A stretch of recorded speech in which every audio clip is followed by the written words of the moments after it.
Você está no canal Eu Estudo a Lição com o pastor Samuel Camilo. Hoje é segunda-feira, dia 7 de outubro de 2024. E o tema que estudaremos na nossa lição será: Este é verdadeiramente o profeta. Existem alguns textos que aparecem aqui no nosso guia de estudos.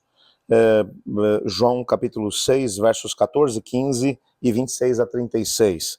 Eu vou ler alguns deles para estabelecermos aqui a base do nosso estudo.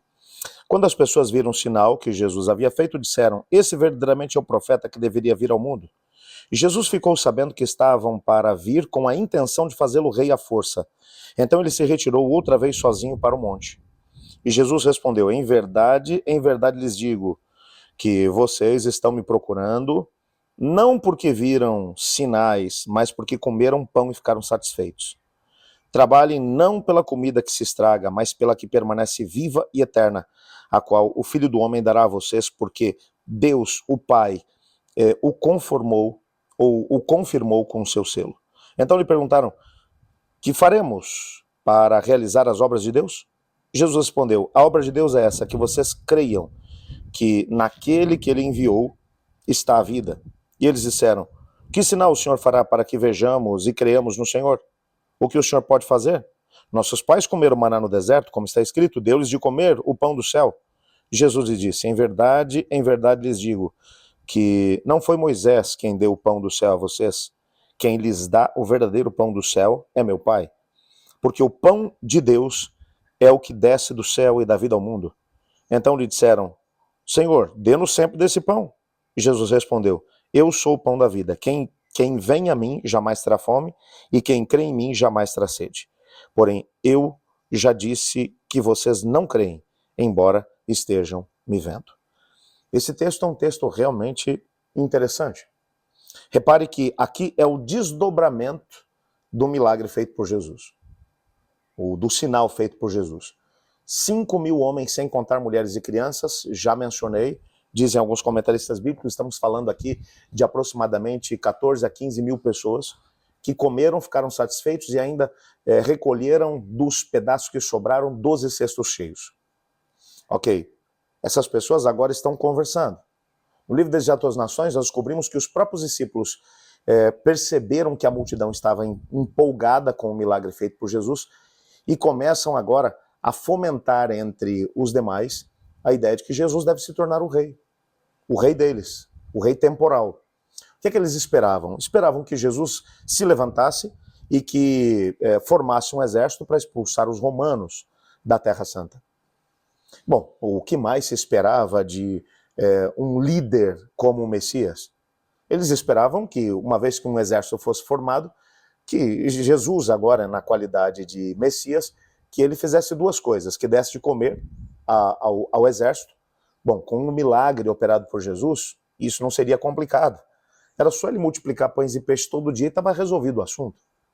E ao mesmo tempo que curasse aqueles que se machucassem em batalha, que ressuscitasse os que morreram. O que Jesus estava mostrando fazer em todos os lugares. Quer dizer, na cabeça das pessoas, Jesus tinha todos os predicados necessários para fazer com que as pessoas tivessem aquilo que precisavam para a libertação que eles esperavam que Jesus efetuasse em relação aos romanos. Nessa perspectiva, você olha para o texto e percebe que eles estavam ansiosos por isso. Quando eles estão a ponto de querer fazer com que Jesus se torne rei, ainda que à força, Jesus, ele sobe o monte. Interessante aqui, de novo, o que eu mencionei ontem, os paralelos entre Jesus e Moisés. Ele sobe o monte e ele vai passar algumas horas em oração com o Pai. João já tinha mencionado que Jesus, antes de subir ao monte, Ellen White vai falar sobre isso. Jesus chamou os discípulos e disse: entrem no barco agora e sigam para o outro lado do mar. Lá eu encontrarei vocês. Os discípulos querem questionar Jesus, é tão enfático que eles não têm como negar isso. E agora ele vai subir o monte. A multidão está esperando para poder tentar fazê-lo rei à força. E ele vai passar algumas horas em comunhão com o Pai. Só lembrando que Jesus, apesar de ser 100% Deus, ele também é 100% homem. E agora, como 100% homem, ele sobe o monte para poder afinar a visão em relação ao Pai. E enquanto ele conversa com o Pai vai deixar claro: você não veio para poder ser um rei temporal. Você veio para poder ser o pão vivo que desceu do céu. Isso aqui é muito interessante, porque eles estão esperando alguma coisa além. O texto também vai mencionar o desdobramento desse diálogo no dia seguinte, já do outro lado do Mar da Galileia. E Jesus vai agora conversar com eles, e eles vão dizer: Senhor, o Senhor podia dar uma evidência aí de que o Senhor realmente é o Messias que deveria vir. Olha, nossos pais comeram maná no deserto durante 40 anos. O que eles estavam querendo era que Jesus multiplicasse pães de novo para eles. E Jesus olha para eles e diz: vocês estão procurando o pão terreno que perece. Os pais de vocês comeram maná no deserto, é bem verdade, mas todos eles morreram lá. Eu sou o pão vivo que desceu do céu. É esse pão que vocês precisam, o pão que pode dar a vida eterna. É interessante que quando Jesus termina de dizer isso, a reação que a multidão tem é: bom, ele realmente é o profeta que deveria vir. Outras pessoas vão dizer: não, ele não é o profeta que deveria vir. Porque eles estavam olhando apenas para aquilo que podiam tirar de Jesus, não para aquilo que Jesus estava disposto a dar. Há uma coisa que você precisa compreender quando entra num relacionamento com o Senhor. Você não pode simplesmente tentar fazer com que o Senhor se adapte àquilo que você é e àquilo que você quer. A capacidade de adaptação tem que ser nossa, não de Deus. Você nunca vai conseguir transformar Deus à sua imagem e semelhança. Mas relacionando-se com Deus, você é chamado a viver a sua imagem e semelhança. É assim que as coisas funcionam. Aquelas pessoas do tempo de Jesus, um grupo aceitou Jesus, mas a grande maioria foi embora. Porque estavam frustrados com o que Jesus esperava deles.